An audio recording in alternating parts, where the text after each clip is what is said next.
Hello, hello. Good morning, everyone.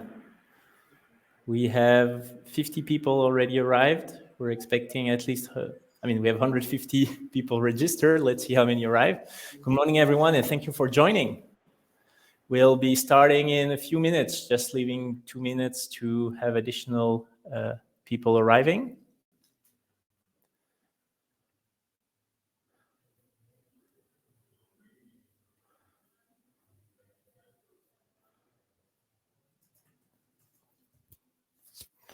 Perfect, more people are joining. Great. We're very happy to have you here.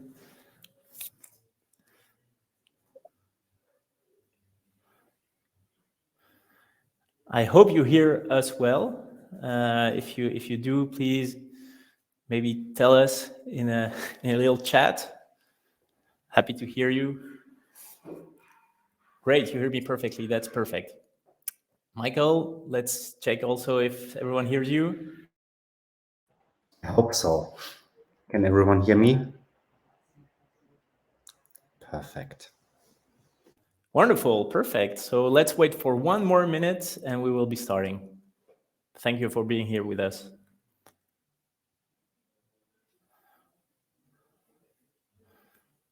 I see names and people from a lot of different countries in Europe, actually. Welcome.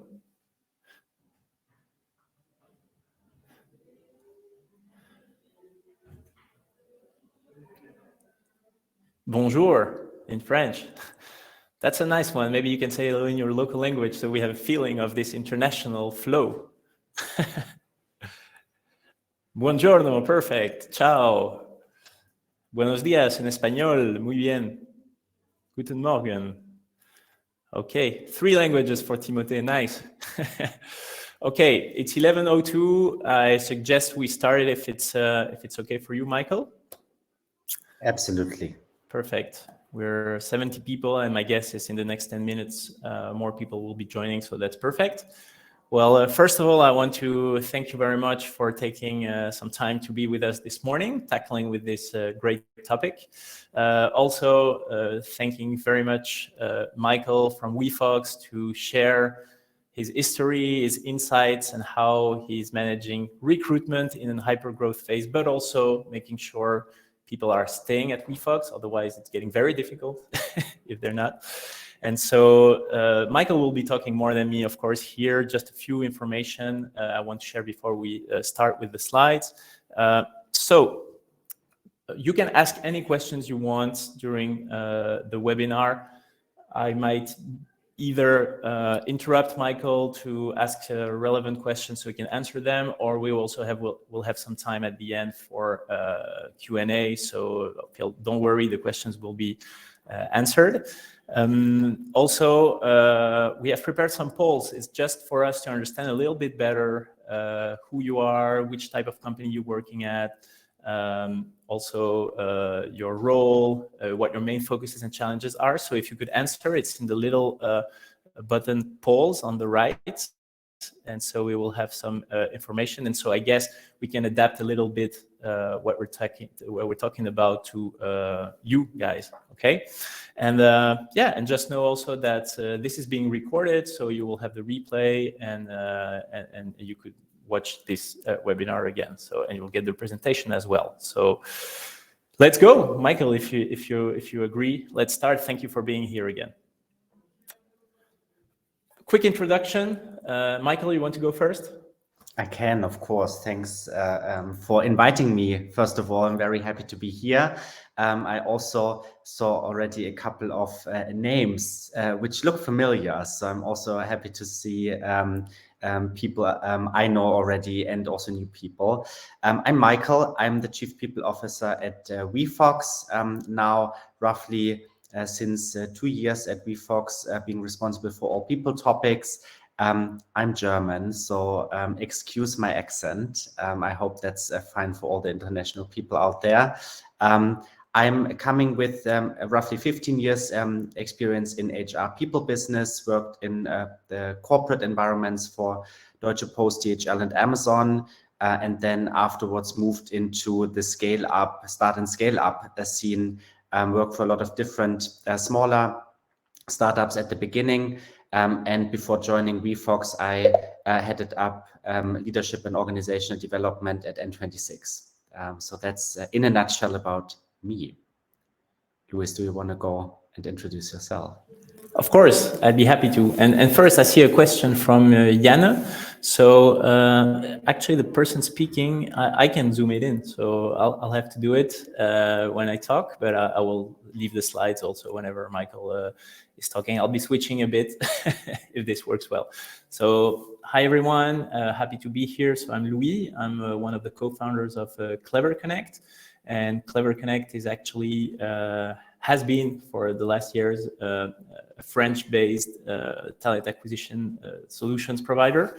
We provide all types of solutions, and actually I have big news because last week we just changed and we became a French and German company because we merged forces with a great German startup called Talentry, which is actually a startup based in Munich that has two great solutions: employee referral, candidate relationship management, works with more than 100 clients. So we're onboarding their 40 great talents, and we're now a 270 people company with more than 2,500 customers.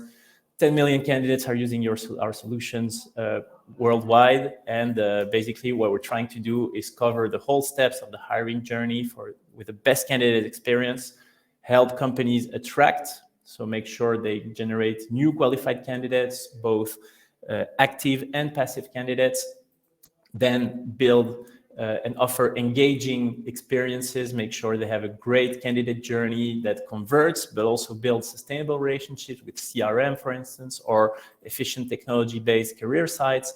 And last, once this is done, basically we provide all solutions to reveal, understand candidate skills, and make sure our customers identify the best fits, and so find who is relevant for their jobs. That's all about us. I'll now leave it up to Michael. Just maybe a small word before, just telling you that we're very happy to do these kind of webinars, and the only goal here is learning from each other. So that's why Michael is here for, and we'll be doing more of those as CleverConnect. Michael, the floor is yours.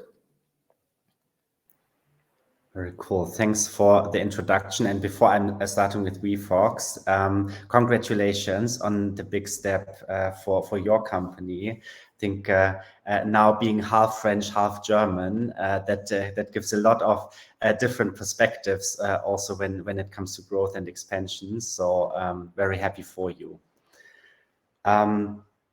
So let's talk about Wefox.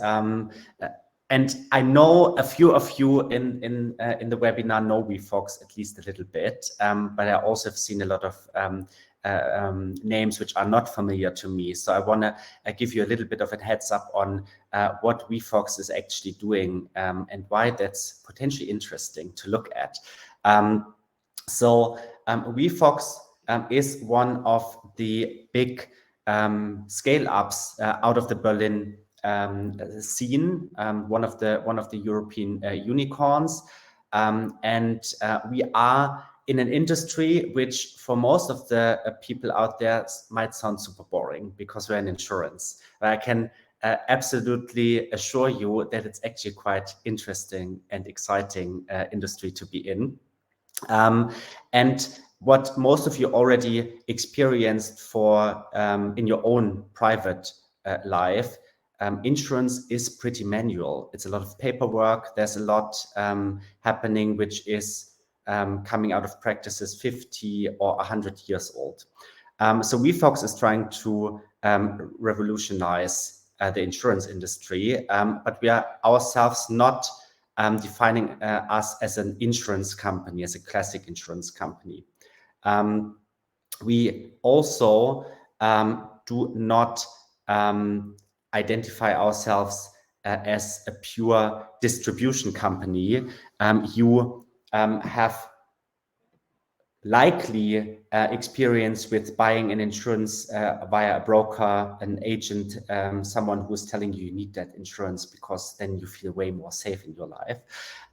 We actually define ourselves as a platform, a technology platform who is connecting insurers and distributors and customers across currently the 8 markets we are operating in. Moving forward, if everything goes well, and it looks like, a global insurance platform which helps to democratize insurance for the global customer base.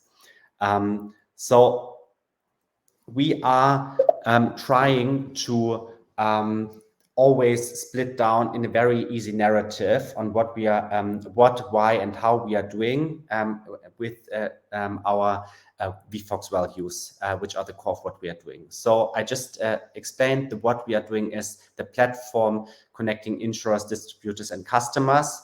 How we are doing that, it's about digitizing and innovating the entire insurance value chain. So from you start looking for a product because you need an insurance, back to the whole way up to you need to make an insurance claim because something happened in your personal life. And while we are doing that, we want to create a safer place for people by making insurance 10 times better than it is at this point in time. And we believe that our core values are the foundation for that. And the 5, you can see them on the right, on the right side, quickly reading them out: making things possible, be authentic, be focused, communicate clearly, and be a team player. And this is at the core of what we are doing and what we are building also from a people team. And it also has an effect on both our talent acquisition and our talent retention strategy. And we'll talk a little bit more about that over the course of this webinar. What is very good, and there, I hope a lot of you have made that experience, we do have a big global strategic agenda, and people topics are part of that global strategic agenda. So if you see 5 core strategy topics, and number 5 is a more progressive culture, which is nailing down into better leadership, more engaged employees, and a stronger brand identity, which includes employer brand.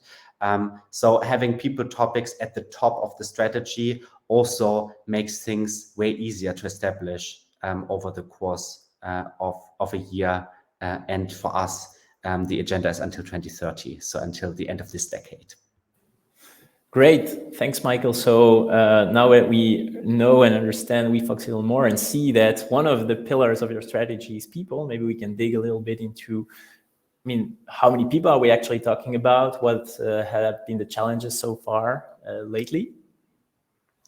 Yes, absolutely. And I think that's now getting interesting also depending on where you are at with your journey in the company you are working in, because most of the challenges we have faced are pretty standard and a lot of companies going through. So there's a lot of learnings we made. You potentially will make, or you can replicate solutions before you even face certain situations. Well, so sorry to interrupt, Michael, but that's actually a great moment to tell you that we have had some votes. And so most people here are working companies, let's say 200 employees and bigger. Okay, so maybe they can in some way relate to what you'll be telling. And the majority of the audience is specific on talent acquisition here. And talent acquisition seems to be the biggest challenge, even if it's quite balanced with retention. Yes, absolutely. Cool. Thanks for sharing that up front. And goes really well into what you're seeing here on the slide. So Wefox was founded in 2000 and at the beginning of 2016.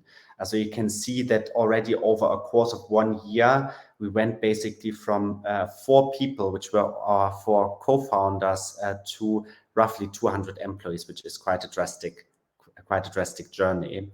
And then in 2019, we basically surpassed the 500 employees mark, which from that moment in time, a couple of you know that the complexity of an organization is drastically increasing.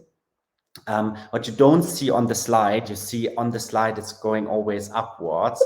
That's actually only half of the picture. Of course, we have also seen dips in between. which are balanced out over a course of a year with additional growth. So what we had in 2020 was a dip what you all experienced during the Corona pandemic. There was a lot of readjustment to the business and realignment. Still, we managed to go for further growth after we adjusted. The headcount growth for the last 6 years, basically roughly 600%. And that not only comes with organic growth, but also with inorganic growth. And we've brought that a little bit as an overview for the last 12 months. So you see quite stable growth at the beginning of 2021. And then we do see a very big jump in July where we, via an M&A activity, entered a new market, which at that point was Italy.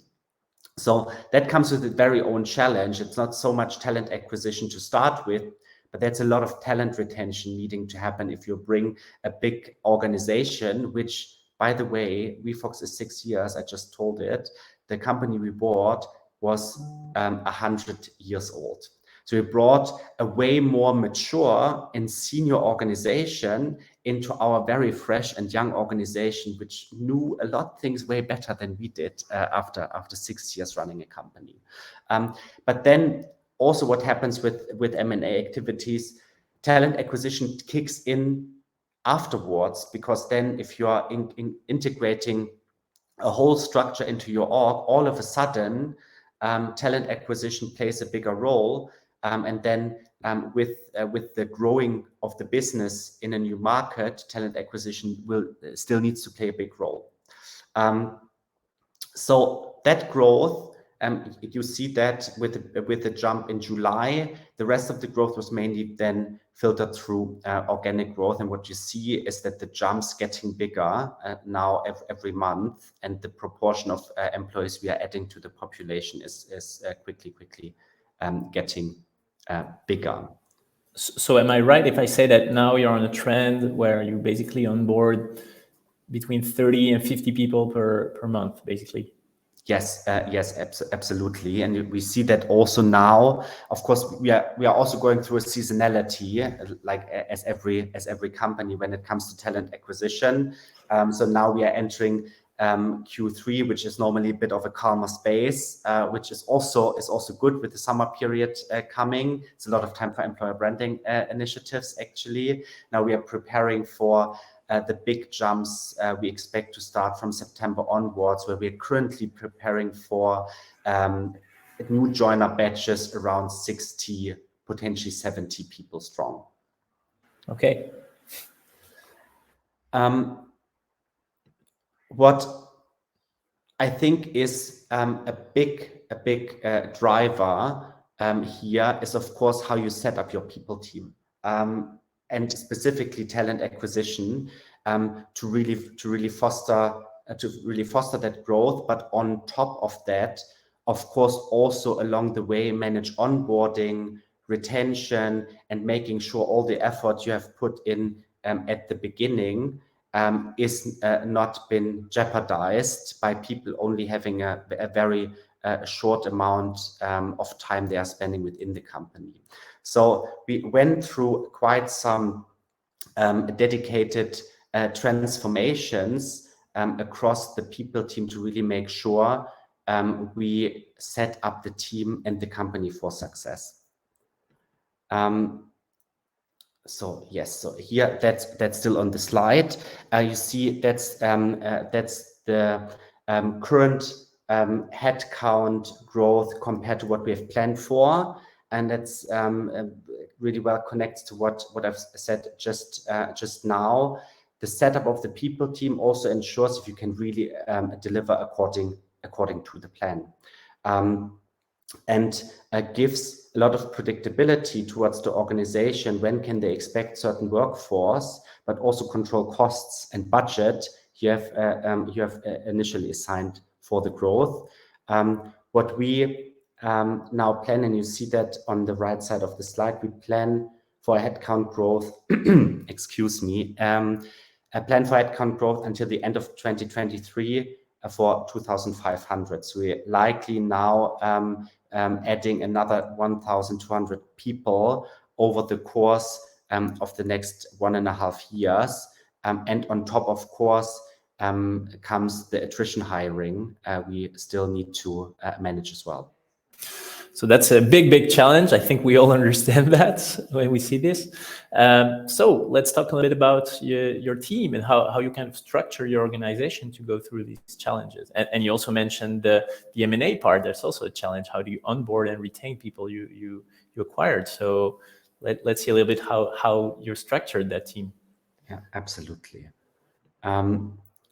So the people team, and I'm just giving here a little bit of a historic view. When I joined Wefox in 2020, the people team was actually quite small. So I started with roughly 10 people in the people team at a company size of already 500, 550.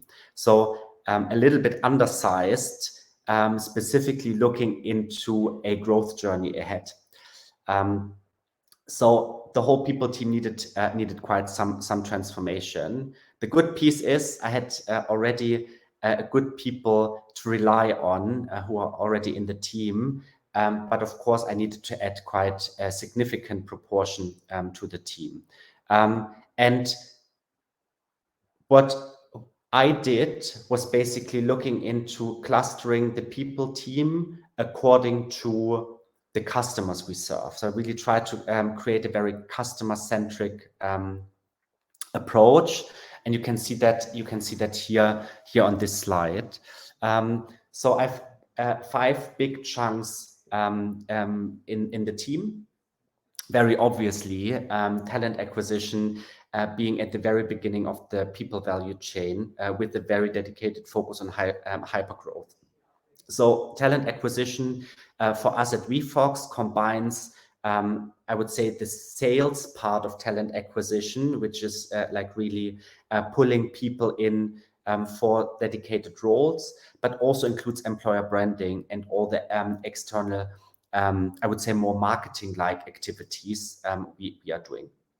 So the team basically grew from 2020 to today from 4 people to 16 people. So we doubled the number basically twice, and built it out different recruiting streams for the business functions, including insurance, which is very particular for us as a company, our tech and product side, and our sales and operations teams.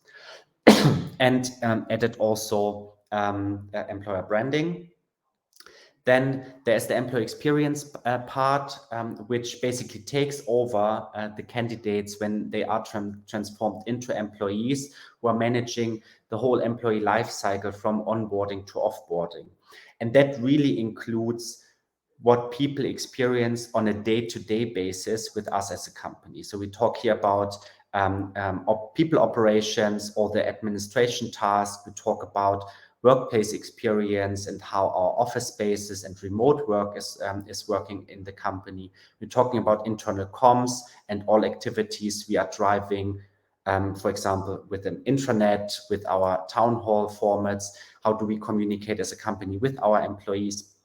That includes also learning and development and diversity and inclusion topics. That team kicked off with 3 people and now is 15 people. So we also see quite a massive growth here.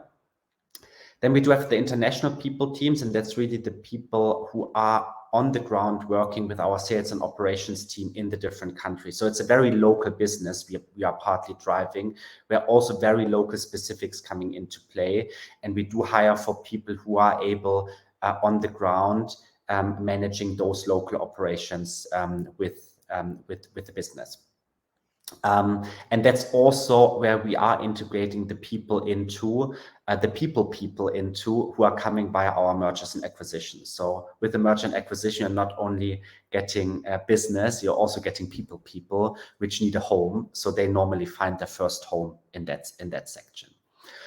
Then there is the business partnering and organization development team. So that's more of a a business-facing team which is focusing on leaders, on our managers. So it's HR business partnering, it's leadership development, but there's also the big transformation and the restructurings, and also the integration work post-merger happening. So that's the big people programs. And then on the reward and people digitalization side, this is really the function which is the backbone for the people team itself. So here we're talking about our systems, the people analytics, the reportings, everything which the rest of the team needs to be able to operate. We're also talking about like what's always core, people processes, audits, our payroll processes, everything which makes sure the rest of the team is well functioning actually. The whole operations and tooling team is this one, right? Yes. And so I see, and so I let you drink. So I ask a long question. I see that you have 5 people working in this team. Is that a ratio you would recommend? Like saying if for your 60 people in the team, 5 people in the operations team, so 1 for 12 people. Is that a good ratio we would recommend? So it depends a little bit on what's the current challenge for your company. So what we see and what I explained is that we are in a hypergrowth phase where a lot of focus is on the really like making the growth happening part. So talking about talent acquisition and then onboarding pieces in the whole employee life cycle. Also the topic for today where acquisition and retention also is sitting, and a lot of work on this is happening. But I always try over time, when you move out of hypergrowth into a more stable situation, then those pieces are balancing out, and then you take out a bit more members out of the first 2 buckets and shift them into other buckets. But in that hypergrowth, I think that ratio is a good one to establish that. Yes. Okay, great. Thanks. Well, I think this is a good benchmark for anyone here to see how you structure your team and each team in it.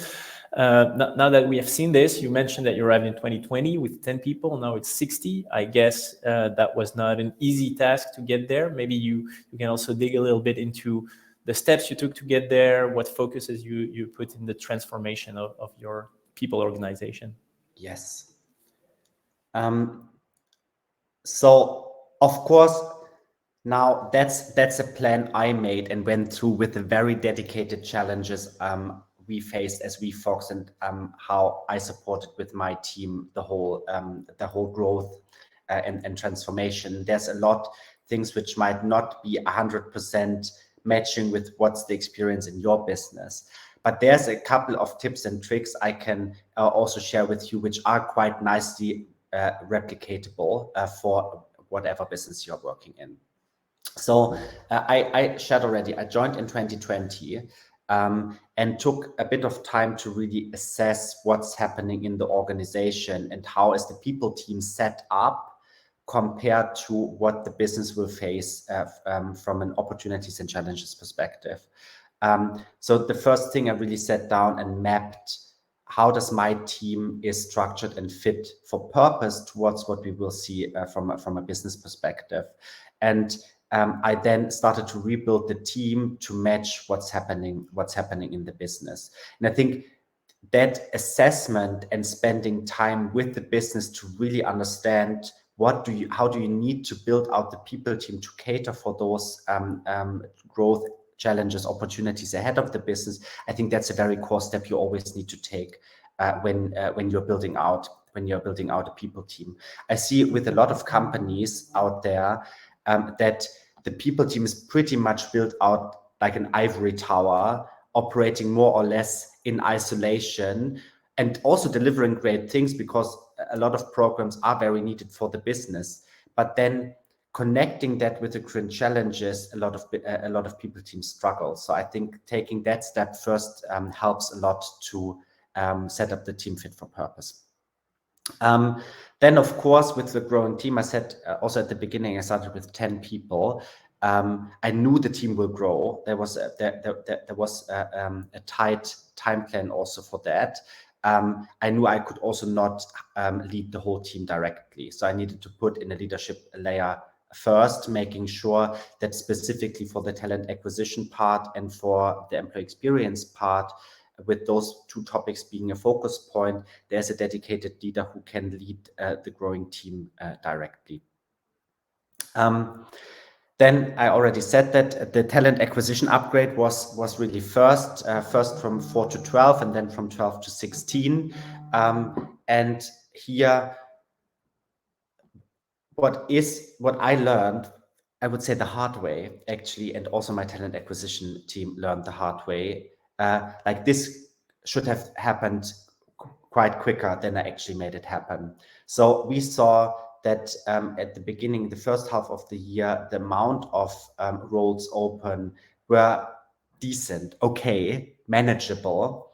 But after the summer break, or like even before the summer break, roles went up significantly already, and the team was not set up from a volume perspective to handle all those roles.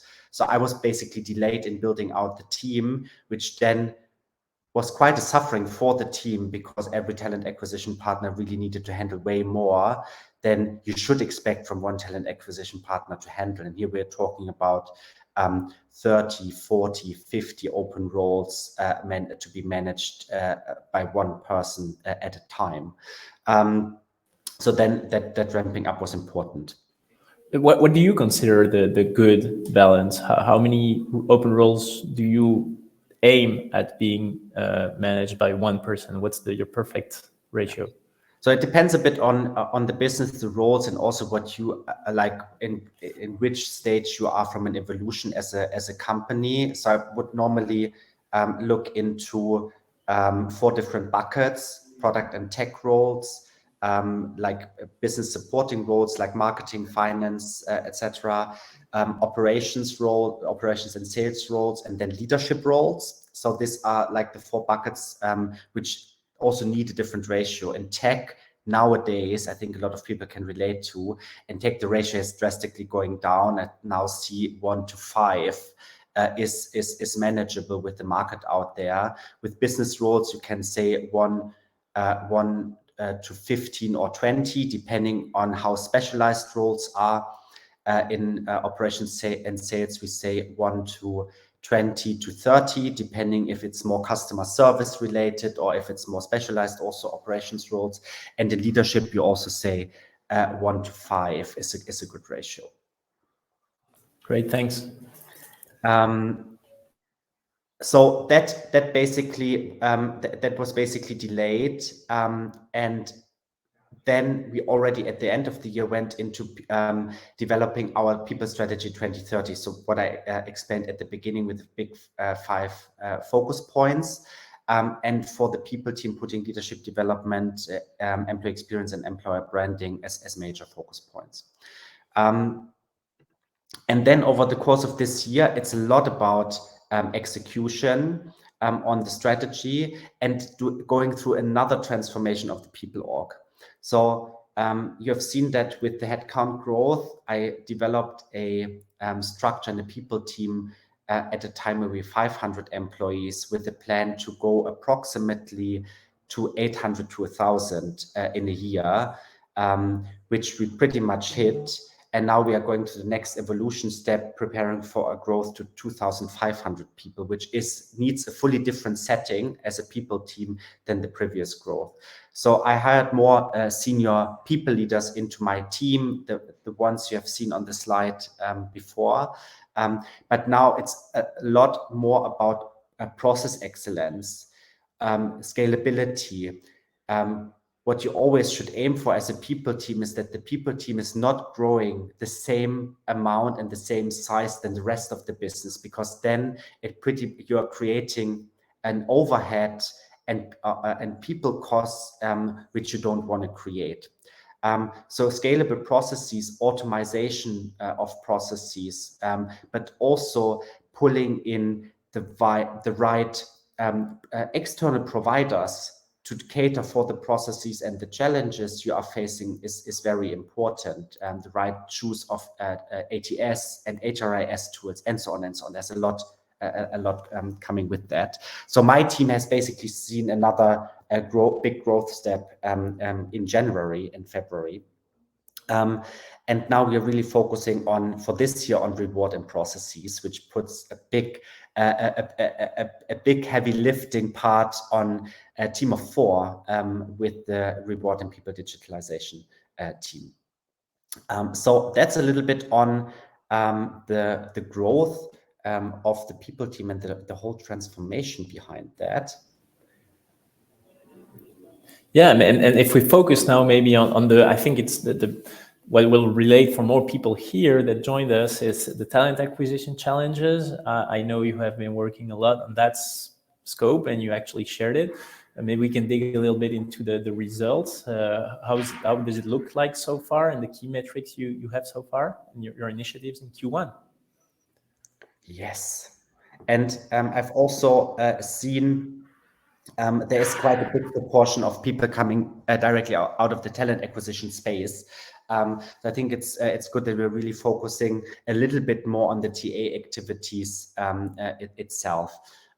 So I brought a couple of numbers, and I want to explain them a little bit more in detail. That's basically our Q1 numbers from 2022. You see, we currently have we had in Q1 122 open roles overall, and that now has increased already. Now I think we are at 160 in Q2. So we're really driving up, and we're constantly filling roles. So it's not only the existing roles. We had a bit more than 8,000 candidates in the pipeline, so applications along the way, which is quite a big proportion for the amount of roles open. Our time to fill as an average, and that's quite a big number, 83 days. And that's pretty much way too high. But there are certain dynamics playing into that, which driving the number higher than the current reality actually looks like. So what we do at Wefox is that we increased our efforts way more drastically on pooling candidates. So we do have very specific job openings and roles, which are basically feeding candidates constantly into our pipeline, which are basically permanently open, to then feed those candidates into very dedicated roles we have open. So that increases the time to fill, because we have roles which are permanently open. We never close them. Compared to other roles, we basically close quite quickly and where we are able to turn around opens in a quite quicker fashion. Our offer acceptance rate is 75% in Q1. This has actually gone up in Q2 again to a bit more than 80%. So we had quite a nice bump in Q2 with a couple of initiatives, and we had 104 offers accepted. So you see 104 offers accepted compared to 122 open roles, and how many new roles we constantly open to ensure our growth.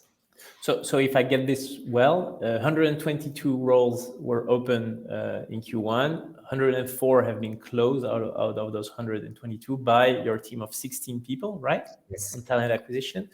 And so we have a question from Vanessa, which is she would like to understand the difference, how you actually, what difference you make between time to fill and time to hire, and what initiatives you would take if you see that one of those is too high. Yes, it's a very, very good question. So I think, first of all, on the slide, you see the definition. So we basically differentiate between time to fill and time to hire, while time to fill is basically the average number of days from the day we open a job. That's basically a system timestamp to the day we mark a candidate as hired in the system, and that's always happening after the candidate has accepted the job offer. For the time to hire, it's the average number of days between the application date of that specific candidate. We at the end also hire on that role, and that's here also the same timestamp when that candidate accepts the offer, and with that we are marking the candidate is hired in the system. So what are we doing if it's too high? So that in general, that's not an that's not a one answer fits all the problems out there. It's very dedicated on what we see. So I'm giving a couple of examples here.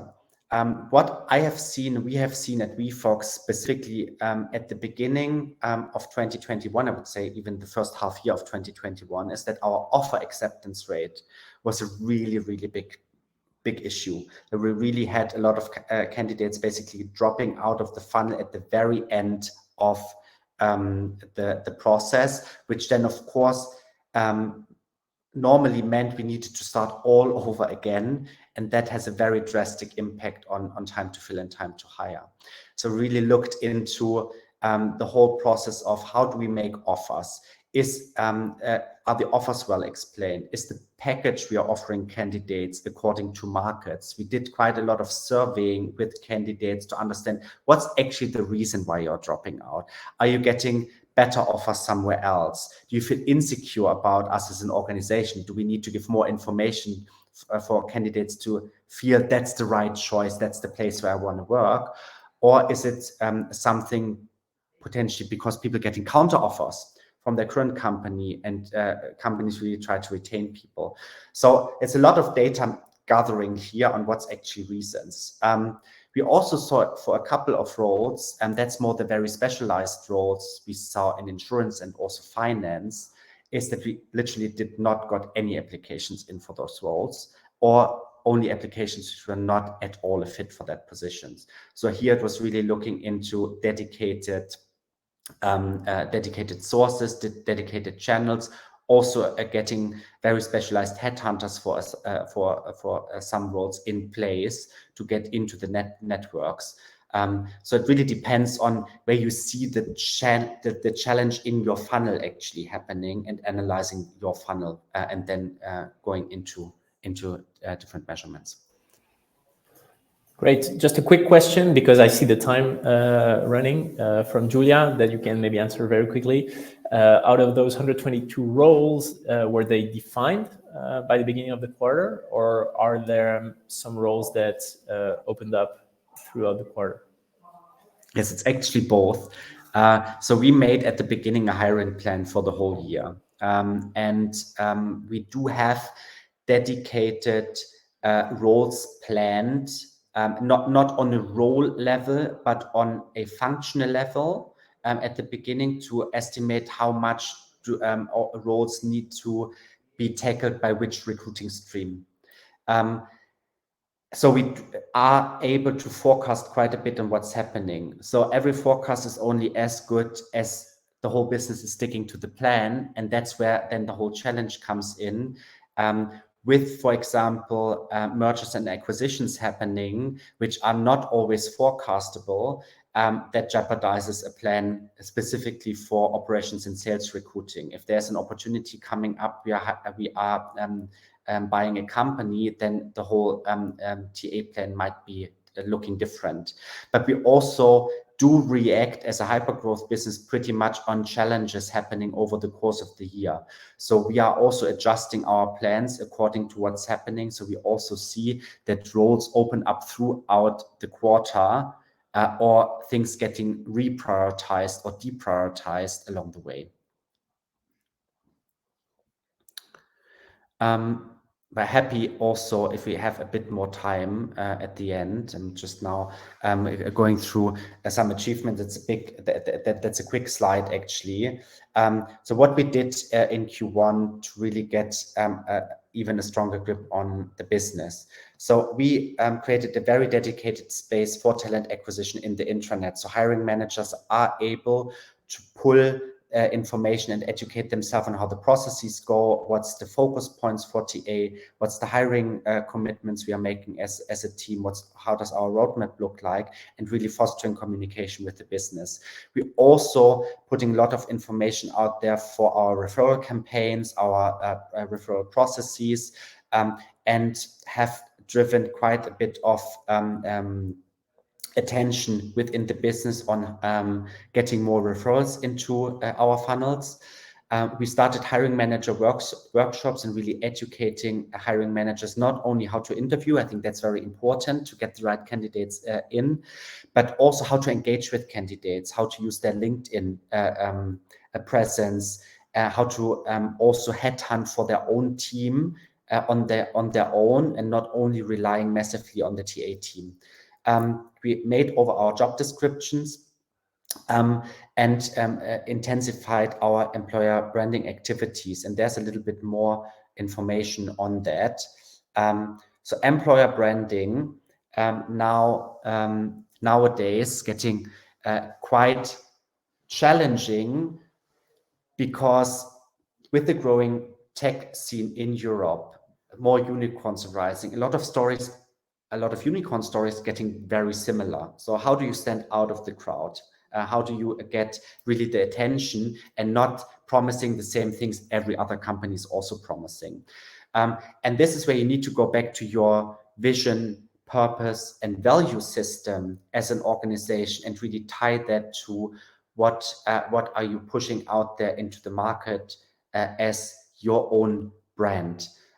So we, of course, looked into a couple of very specific things as a standard every company should do. We upgraded our Xing company profile for those who are operating in Germany. That's very important. We increased our attention on LinkedIn. We drove 2 big campaigns inside Wefox, a campaign where we shared leadership stories, employee stories, and really got our people out there, people can relate to. We also started to share way more on LinkedIn on what's happening internally, on the big people programs and what's happening in the different business areas. We drove a lot of engagement on our LinkedIn profile, meaning we had it a little bit more like, okay, we are posting something once in a while and see what's happening. Now our LinkedIn profile is basically going active out there, commenting, liking posts, pushing what's posted by other Wefox employees, and that overall improved our LinkedIn metrics quite significantly. We gained more than 6,000 additional followers in a couple of months' time, which is quite nicely. Yeah, so that's in a nutshell for the current activities. And I've also brought like a little bit in like what's happening on LinkedIn in the metrics. So you see, we only got 1,000 new followers in February with the campaigns we have driven. We have 27,000 people visiting our page in February, our career page, and we increased our engagement 4 times compared to January, with specifically comparing us to our main competitors, Lemonade and Clark out there, who are also insurtechs. And our Inside Wefox campaign, I just mentioned a bit earlier. We fostered and shared how we collaborating with different business areas, and shared stories out of the different business areas, and we choose particular business areas where we had very big challenges to recruit people that people can relate to, and we also connected that with the engagements of direct reports and people out of those business areas to post a lot and focusing on those business areas over the course of that week.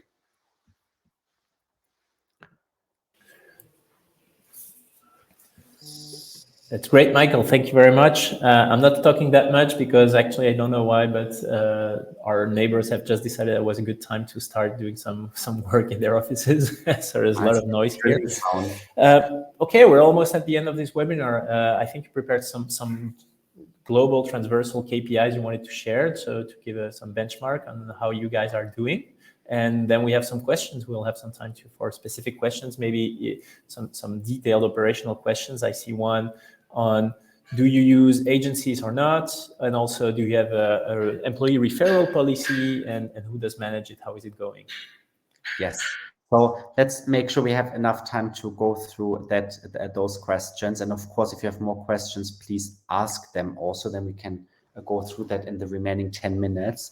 So this is basically overall how we have been working with our metrics and where we saw big improvements.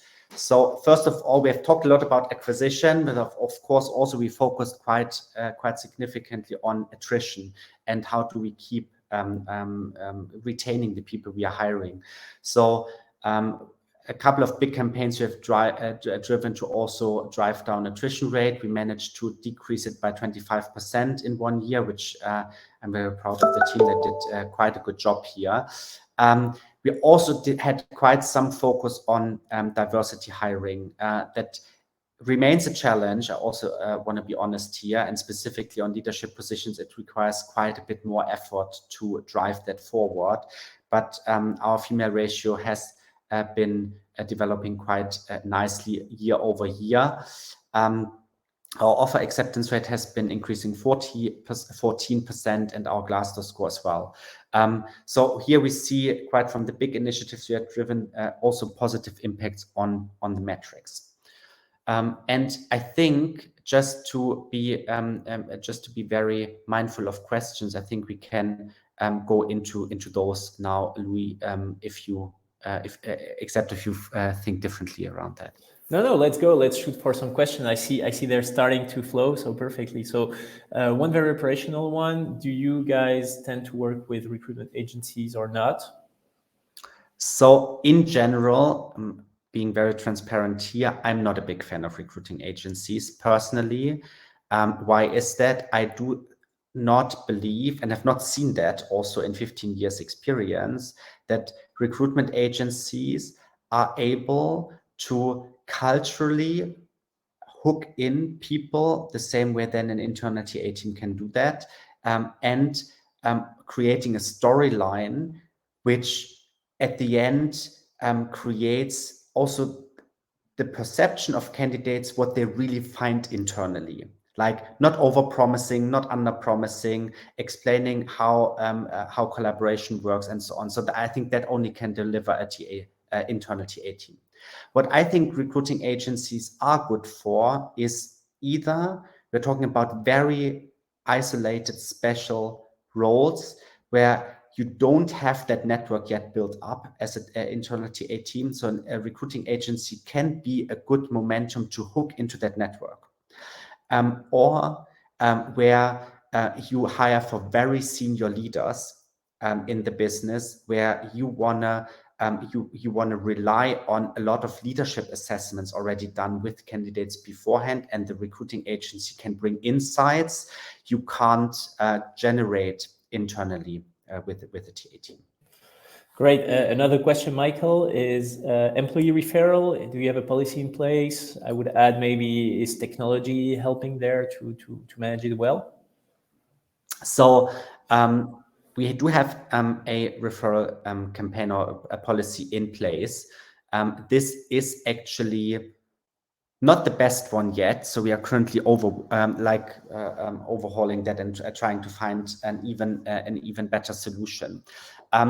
So ours works pretty standard at the moment, as a lot of companies are doing it with a certain monetary reward for a successful referral, which is the payment is split out into 2 parts when the person is starting, and after the second part after successful probation period. Pretty standard. What we are now introducing are 2 pieces. The first thing is I would like to not remove, but find also different ways to reward people with a successful referral. So we are looking here into a different benefits offering. We are looking into potentially getting additional offerings when it comes to learning and development. Also, when it comes to external events. Let's see, that's in the build out. But the second piece I think is also very interesting is the team competition part in it. And we really try to get teams together and making sure people really refer for their own teams as well, more drastically. Well, and I can add in here a little bit, as we kind of now have some expertise, and I went through the talent tree solutions a lot. What you said is very relevant. Actually, what works well with clients using the employee referral platform of Talentry is both the monetary reward, which is usually in place in all companies, but also some gamification and ranking part. So you have some competition going on, same competition, and on that part, when you're one of the top refer in your company, you can win ESG initiatives, a full day to have something for environment or social. You can also have different things, not only money, and so it creates a different engagement. The second thing is automation. It also adds up a lot. You don't have to do that manual, I would say, community management part. It kind of helps automatically ask people if they know someone for this role. They can automatically see in their LinkedIn base if some people would be relevant for the job. So technology can accelerate that, of course. I saw several times a question on how did you manage that challenge that all the tech startups are having, which is attract more women. So did you do specific actions for that? That's a very good question, and I didn't found the holy grail actually yet. If I do, I will definitely share. I think there's a couple of dynamics to be aware of on what kind of environments are attractive for certain people, and that's not very specific to men and women. That's also like when you pull in other diversity criteria, like from different backgrounds, from different religions, and so on and so on. So I think what we see with specifically female hiring is that women particularly looking into are there already other women in certain positions in place. So it's more likely you hire females if you have already females in place in certain positions. So what we did at the right of the beginning is that we introduced standardly that we have a certain proportion of females in the hiring process. So we have females already seeing, okay, there are other females. I can also ask, like how the environment is, how the culture is, if it's an environment I want to put myself into. But what also is very important is females going differently through a hiring process than males. There's a lot of studies out there and researchers you can read for your own education. One of the major things which is identified is that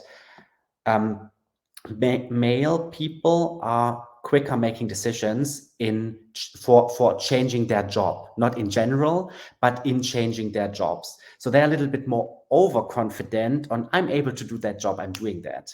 While females search for way more information because they want to do a well-rounded decision for their next career step. They want to come into the right environment with the right position and the right next career step. So also more interview steps are needed. So if you are setting up your talent acquisition process to be the quickest possible, you likely scare away women because you're giving them not enough time to do their own research for the company. So I've seen that you need to balance that out. And so you're training hiring managers and training your talent acquisition team to those aspects? Yes, so that's basically included in the hiring manager workshop, but it's also how we basically engage with candidates. Yes, our interview process is not designed in a way that we are saying this is the conversations everyone needs to go through, and we're pulling people only through that. But we, at the beginning of processes and at the end of processes, also ask candidates and saying like, what do you need? What conversations do you want to have? Are there people you want to dedicatedly talk with? So we really also try to capture how can we make sure candidates feel informed and good about the decision they also need to make. And that's really, really helpful. Great. Maybe a last question. I see it's 12, but I think it's an interesting one. there's one question by Manuela, which is, if you had to choose one initiative that you have done, which one has made the biggest impact in reducing your turnover, in retaining people? I think that's a very good question. And a difficult one. And a difficult one, because there are many, and they are all. If you want to cheat, you can tell two. Yes. So I'm taking one which is very important for me personally. We introduced at the beginning of this year a big mental health benefit for people to work through whatever they are experiencing in their life, and also with all the crises out there in the world. I think it's not getting easier. And I see a huge engagement with that benefit we are offering. And I also see people actively speaking about that. I also see people actively mentioning that in the talent acquisition processes we are going through. And I also see that people who are now using that particular more engaged with what else we are doing as a company. So I think that has had a big driver. Great. Thank you very much, Michael. I think it's time. I think it was a very interesting session. Actually, we'll be sharing, as I said at the beginning, the replay and the slides, and also our contacts. You can contact. Where should people who have more questions for you contact you, Michael? On LinkedIn? Yes, that's the easiest one, actually. Perfect. Okay. Well, thank you very much, Michael, for all these great insights, for your transparency in sharing your initiatives. Good luck for all the challenges ahead. Thank you very much, everyone, for being here, and see you soon, as we are planning to get this rolling additional webinars. Thank you very much. Thanks for having me. See you. Bye-bye. Bye.